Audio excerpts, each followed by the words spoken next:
SciCast. Eu sou o Fencas e falar sobre ciência também é falar sobre quais os seus limites. É isso que a gente vai tentar fazer aqui hoje. Aqui é André Trapani, de Barra do Bugres, Mato Grosso, e a melhor conclusão epistemológica que eu conheço é que a ciência tem que ser divertida. Boa, rapaz. Aqui é Bruno Galas, do Rio Grande do Sul, e dica, não tatuem episteme em algum lugar visível. Ah, você vai perguntar por quê? Pode perguntar, Fencas. Por que, Bruno? Porque todo mundo vai ficar perguntando o que é isso e tu vai ficar horas tentando explicar. Ah, você tem uma tatuagem de episteme, é isso? Sim, eu fiz esse erro já.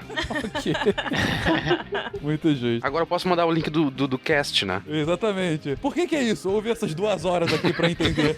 Boa noite, pessoas. Eu sou a Lívia Leite. Bom dia ou boa tarde. Eu sou a Lívia Leite, falando de Juazeiro do Norte. E eu preciso te dizer, se é a primeira vez que você tá ouvindo falar de epistemologia, calma, jovem. Não se preocupe, vai melhorar à medida que você for estudando. Olá, gente. Aqui é o Luiz Felipe, de Nova Iguaçu, Rio de Janeiro. Diretamente de Recife. Meu nome é Maria Oliveira. Aqui é o Felipe, do Rio de Janeiro. Bom dia, boa tarde, boa noite. E, galera, outro dia eu fui num congresso sobre solipsismo e foi mó saco, porque só tinha eu lá. E diretamente da minha própria Casa Verde, eu quero dizer que muitos ouvintes reclamam que eu participo sem saber os temas, mas epistemologia eu tive na faculdade. Foi na primeira fase, eu tinha 17 anos, mas eu tive a matéria, tá no meu diploma. Você está ouvindo o SciCast, porque a ciência tem que ser divertida.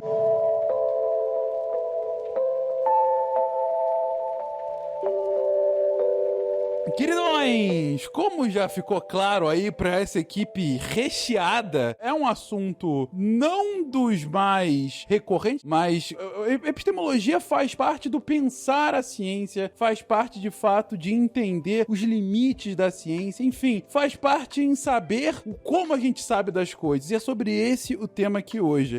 Aprenderei muito com vocês aqui hoje, não só eu, como os ouvintes que estão aqui, quando no final do dia a gente só quer saber por que o Bruno tatuou o episteme em sua pele desnuda.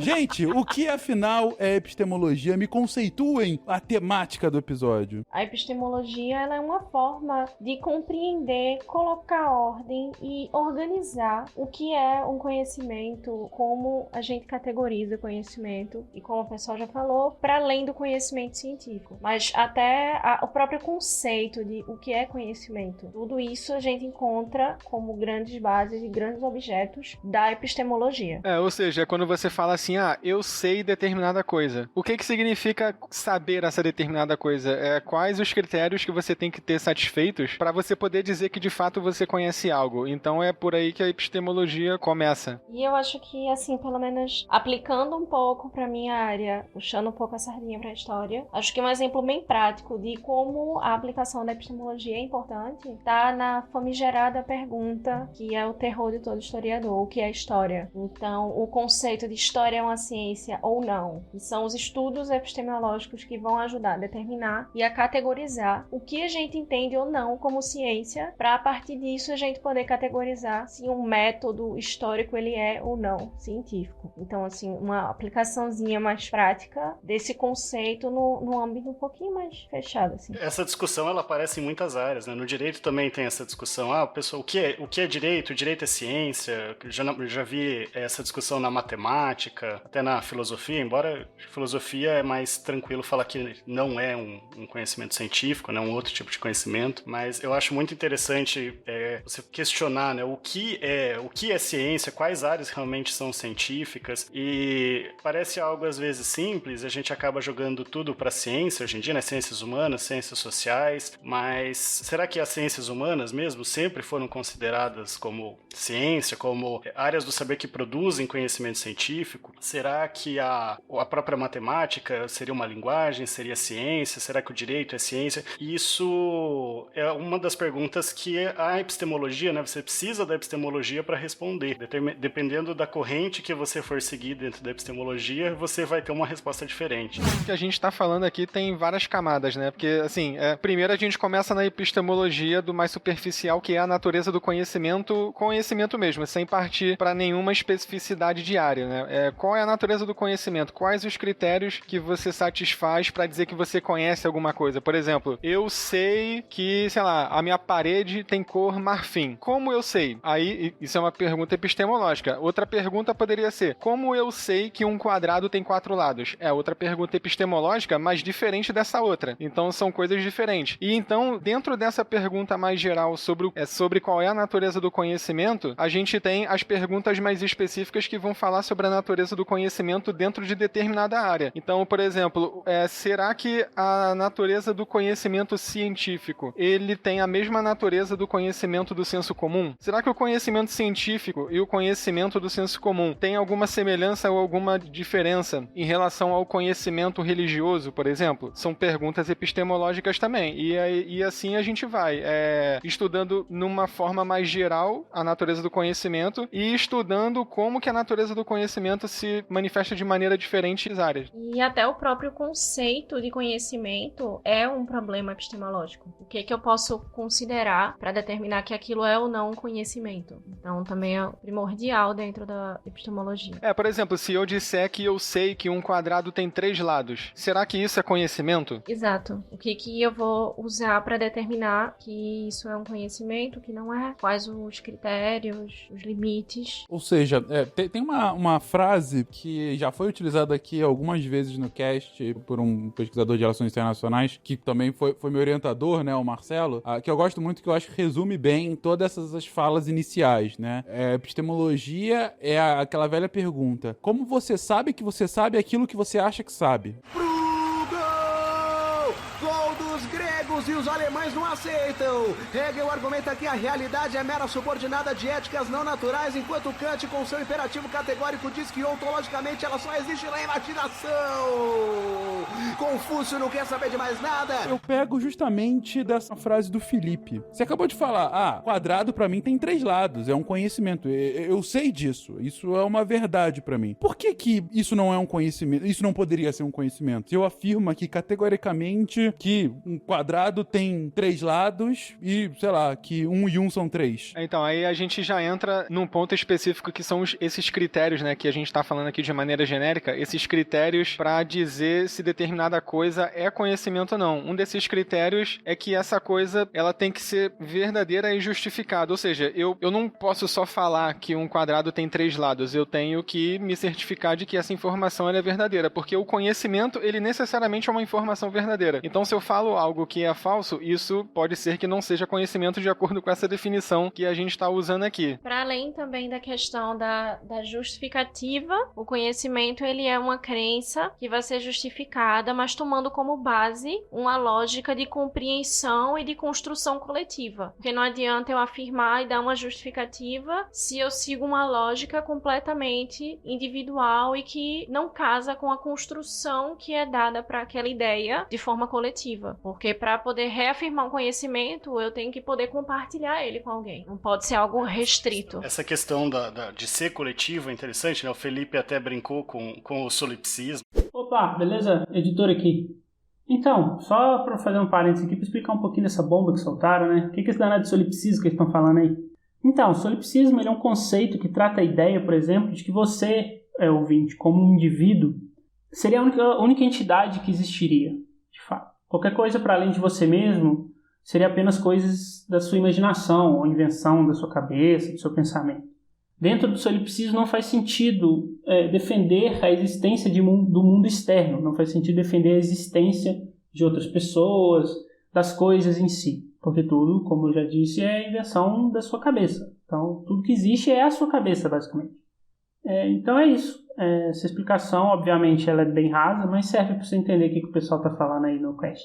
Então é isso aí. Bom programa aí, até mais. O conhecimento, ele é sempre compartilhado, né? Você não conhece, você não acumula conhecimento sozinho, ele tem que ser transferível.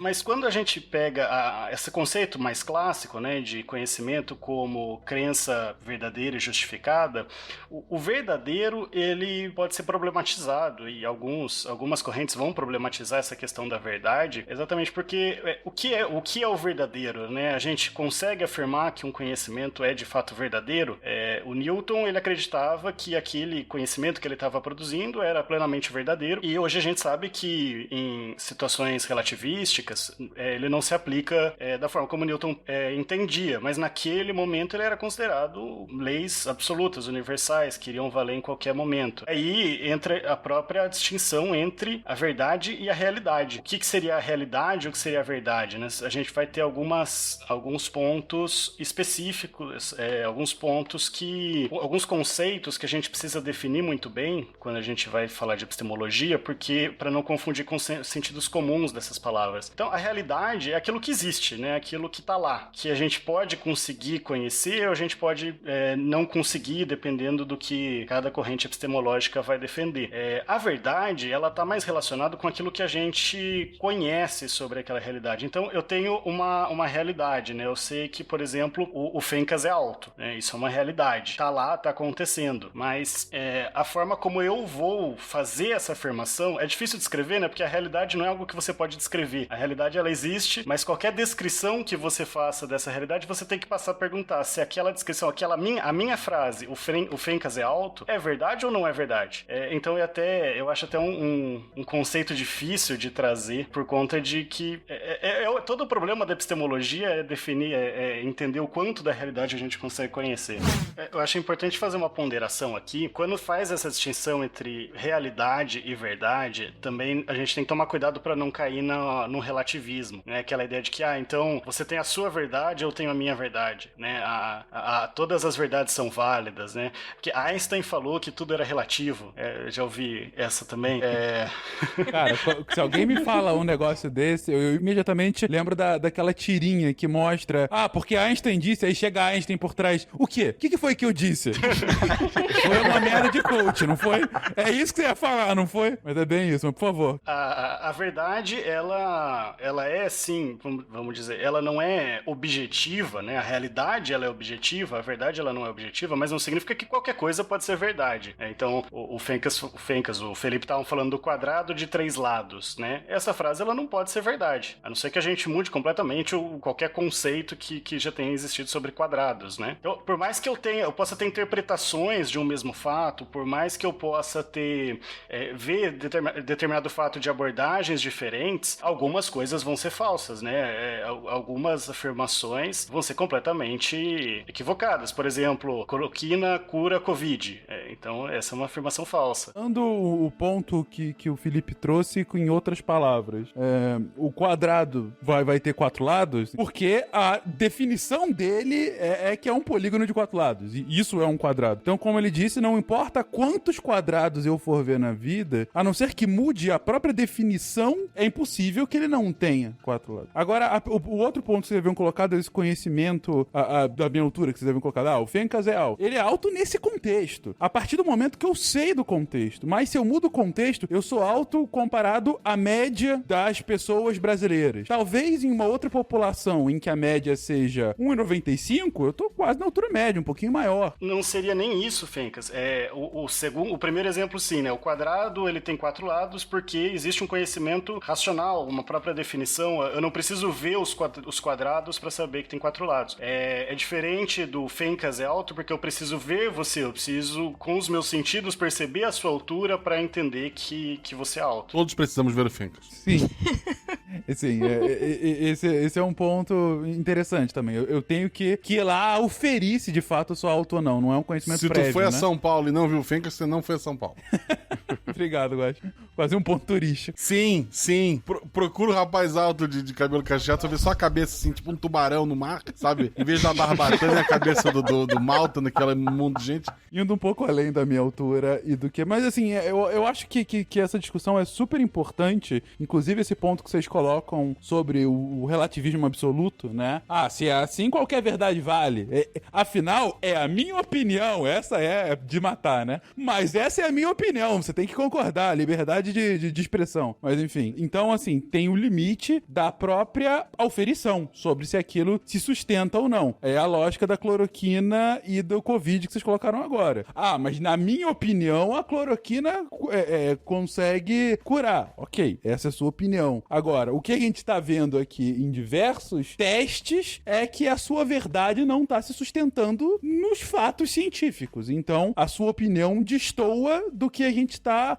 fazendo, do que a gente tá testando e oferindo como resultados. E eu acho que é aí que entra a própria lógica da hipótese nisso, não, gente? Isso seria exatamente a hipótese, né? Eu tenho a hipótese de que a cloroquina funciona. Tá, como que eu vou transformar essa hipótese num conhecimento? Então, aí eu vou utilizar, aí a gente entraria em metodologia, né? Um método científico adequado para tentar falar que dentro dos métodos, dentro dos procedimentos adotados, não foi possível concluir que cura. Mas isso é assim que você transforma uma hipótese em uma afirmação mais embasada, mais rebuscada, que a gente pode começar a considerar como conhecimento científico. Eu queria contar uma historinha. Conte aí, Bruno. Tem num livro lá do Platão, que eu acho que é com que ele tá falando, que é o Sócrates está falando com o Menon, o Sócrates define que existem 2 tipos de conhecimento. Tá? Ele argumenta que existe o conhecimento do tipo tecne, que vai dar origem à técnica, e o conhecimento episteme, que é o conhecimento científico. E ele argumenta lá, fica bate num diálogo complicado, e tanto que episteme hoje, no grego moderno, significa ciência mesmo. Então, ele comenta que a ciência, ou episteme, tem que ser construída coletivamente. Se eu botar, por exemplo, deixar uma pessoa e um cavalo, ela com certeza vai aprender a cavalgar e vai desenvolver essa técnica, que é diferente do episteme. Então, o episteme, ele depende do conhecimento que já foi gerado e do coletivo. Eu acho que é bem relevante isso, pra gente distinguir do que é técnico, do que é científico. Claro que hoje a gente tem uma mescla de tudo isso, né? Mas, e por que a gente estava falando antes que o conhecimento tem que ser coletivo?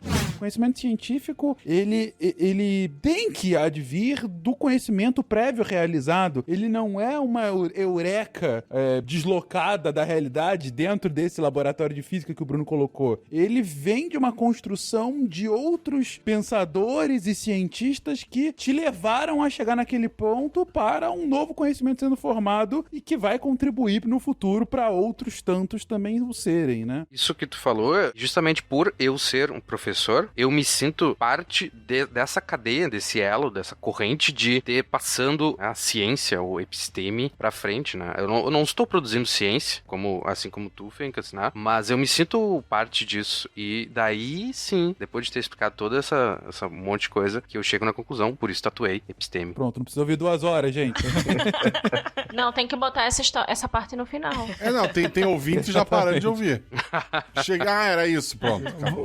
Legal você ter trazido essa abordagem, Maria, até pra gente justamente separar, então, esses tipos de conhecimento. Aqui, claro, um cast sobre divulgação científica, a gente tá o tempo todo nos baseando no conhecimento científico, fundamentado a partir de uma metodologia científica que é justamente o que você traz agora, né, Maria? Em que eu digo ou desdigo baseado em pesquisas e formas de eu fazer esse conhecimento e não só não concordo com você. Isso para o conhecimento científico não tem o menor sentido. O que eu quero por conta dessa evidência, o que você disse que tá certo, na verdade não tá. E como a gente já comentou em muitos casts anteriores, o conhecimento científico é muito fundado justamente não o quão certo a gente tá, mas o quão errado a gente não tá, né? A gente tentar sempre negar o que tá estabelecido e a partir daí construir novas hipóteses para melhor explicar o mundo. Mas a gente tá o tempo todo falando que esse não é a única forma de conhecimento. Que outras formas de conhecimento a gente poderia citar? Então, além do conhecimento científico, a gente pode citar mais 3. Conhecimento de senso comum, que a gente já mencionou um pouquinho por cima, agora há pouco. Conhecimento filosófico e o conhecimento teológico. O senso comum é bom tomar cuidado, porque a gente, de novo, né, o sentido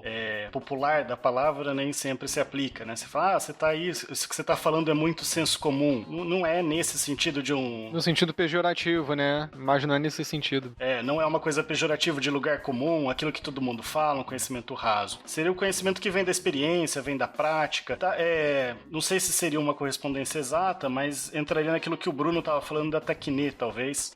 Então eu tenho aquela pessoa que faz muita coisa, descobre as coisas sozinhas. Não é um conhecimento científico, não é um conhecimento que foi testado de uma forma científica, mas que tem ali, tem alguma funcionalidade prática, ele funciona, vamos dizer assim. Agora, do ponto de vista científico, é justamente essa lacuna que fica, é onde a ciência entra. Por que funciona, né? Quais são os meandros que a gente precisa seguir para a gente poder sair desse ponto inicial para poder chegar nesse ponto final. E aí vem, né, o conhecimento científico. Isso dá muito conflito, inclusive, né?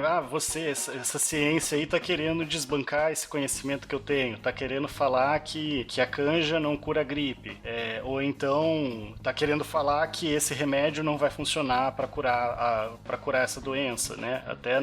Hoje já saiu até desse conhecimento mais popular e como a ciência tá muito na pauta da mídia e tudo mais, virou até duelo político, mas entra muito nessa diferença entre o que é o senso comum, às vezes um conhecimento mais prático, que ainda não foi testado cientificamente, com um conhecimento realmente cientificamente estabelecido. Eu vou aproveitar a oportunidade aqui para citar o RP Guacha. Tem um dos episódios que ele coloca, inclusive, aquela ideia do o peixe, né, que sempre cortava no meio para assar, né, e não se sabia por quê. Aí a filha pergunta pra mãe, a mãe fala, a gente sempre fez assim, a mãe pergunta pra avó. Acho que essa história não é do RP Guacha, mas aproveitei pra fazer o jabá aqui. Obrigado, não, foi usada lá, sim. Foi lá, né? Então, aí quando chega na bisavó, que ela fala, não, eu corto o peixe assim porque não cabia no meu forno. Então, muitas vezes, o conhecimento do senso comum, ele pode, originalmente, ter algum sentido ali que se perdeu, parou de ser feito daquela forma. Por isso que é importante, é um papel social até da ciência de verificar esse conhecimento de alguma forma. Beleza, mas vocês tinham comentado, então, o senso comum como um deles, mas a Maria também falou do filosófico e religioso. Como é que entram esses outros dois? Eu acho que a grande diferença desses pro filosófico, aí pegando principalmente a diferença do saber filosófico pro científico, né? É que o filosófico, ele não necessariamente, e aí uma grande ênfase no necessariamente, porque hoje em dia tem várias abordagens que não entram nisso que eu vou falar agora, mas o conhecimento filosófico, ele é muito mais assentado numa lógica interna de argumentação e de verificação conceitual da realidade do que a ciência, porque a ciência é mais ligada na parte empírica. Soltaram outra bomba, hein? Estão querendo dar serviço pro editor aqui, mas vamos lá. Empiria do que eles estão falando aí, né? Empiria, a grosso modo, seria experiência, né? O saber empírico é aquele saber que se adquire através da repetição, através da prática, aquela coisa que você vai fazendo tantas vezes, de novo e de novo, que acaba se tornando algo mais natural, né? Pra gente. Basicamente é isso, assim, bem raso. Então é isso. Acho que deu pra ajudar aí. Vamos voltar pro programa. Falou! Enfim, no estudo de fenômenos empíricos, na resposta de perguntas empíricas, a filosofia, hoje em dia, ela não vai lidar com esse tipo de problema. Ela lida com problemas que são problemas conceituais. E aí o método dela é ter uma coerência interna de argumentação. É basicamente essa a diferença. A ciência tem coerência interna de argumentação, lógico que tem. Tem essa diferença do uso da empiria para apoiar as duas atividades. A filosofia não necessariamente tem empiria. Mas hoje em dia, aí só vou falar uma linha pra gente não enveredar para outro campo que não vale a pena hoje, mas hoje em dia tem várias áreas da filosofia que são empiricamente informadas, né, que a gente fala. Por exemplo, a própria filosofia da ciência hoje em dia, filosofia da mente, filosofia das ciências cognitivas, filosofia da biologia, tudo isso são áreas bem mais recentes da filosofia que são empiricamente informadas. Então elas estão ali fazendo uma discussão que é conceitual ainda, não tem experimento científico, né, nas áreas que eu citei, mas elas estão pegando algumas discussões conceituais que estão dentro de problemas empíricos da ciência. Então acho que é essa a diferença. Não vou nem mais falar para não confundir o ouvinte. Você consegue mostrar, inclusive, que esses conhecimentos, eles não são necessariamente... Essas formas de conhecimento, elas não são isoladas, né? Não são caixinhas que... não, eu vou aqui seguir o conhecimento filosófico, vou seguir o conhecimento científico, vou seguir o senso comum. Tudo forma o conhecimento, né? Tudo forma o saber da humanidade. Então eles não podem também ser vistos como uma forma de um excluir o outro. É que nem, por exemplo, na psicologia, a gente estuda a cognição, por exemplo. Mas como que a gente define o que é cognição e o que não é? Isso é uma tarefa predominantemente do filósofo das ciências cognitivas. Ele vai trabalhar com essas definições. Como que eu posso diferenciar a cognição de forma que eu determino... que eu digo que um fenômeno é um fenômeno cognitivo e um outro fenômeno não é um fenômeno cognitivo. Então, por exemplo, tem algumas linhas da psicologia que tem uma interdisciplinaridade muito forte com neurociência e psicologia, que eles discutem essas definições.